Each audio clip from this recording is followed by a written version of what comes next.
In today's video, I'm going to teach you how to use Wix hoverboxes in 2025, specifically tailored for beginners. Whether you're setting up your first site or just looking to add some dynamic elements to your existing one, hoverboxes are a fantastic way to engage your visitors and add a bit of interactivity. So let's dive right in and get started with these simple steps.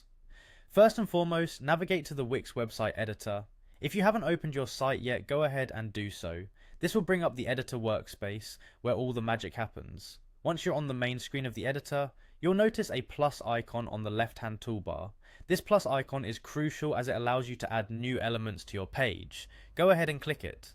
As you click on the plus icon, a menu will expand, revealing various elements you can add. This includes text, images, galleries, and more. For today's purposes, hover your cursor over the section labelled Box. Clicking here will further extend your options. Among the extended options, you will find something labelled Hover Boxes. Hover over that to see the available templates. Once you've hovered over the hover boxes, you're almost there. The next step is to choose the hoverbox template that suits your design needs. Wix offers a range of pre-designed hoverboxes, so take your time exploring these options and find the one that resonates with your website's theme. When you find the template you like, simply select it to add it to your page. Now that your hoverbox is added, it's time for some customization to make it truly yours. To do this, click on Change Design. This option will allow you to tailor the appearance of your hoverbox by choosing from a range of themed boxes. You can select a design that matches the overall aesthetic of your site, ensuring consistency and appeal. Moving forward, you will encounter an option labelled Hover.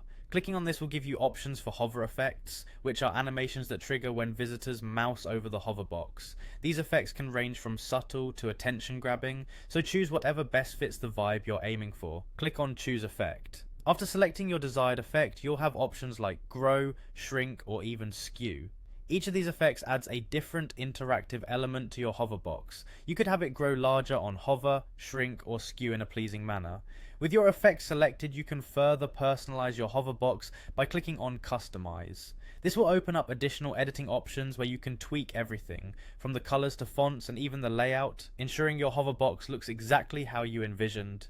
And there you have it, your custom hoverbox is complete. Remember, playing around with different designs and animation effects can lead to discovering what works best for you. Thank you for watching, and I hope this walkthrough helps you create engaging hoverboxes on your Wix site. Have fun and happy designing.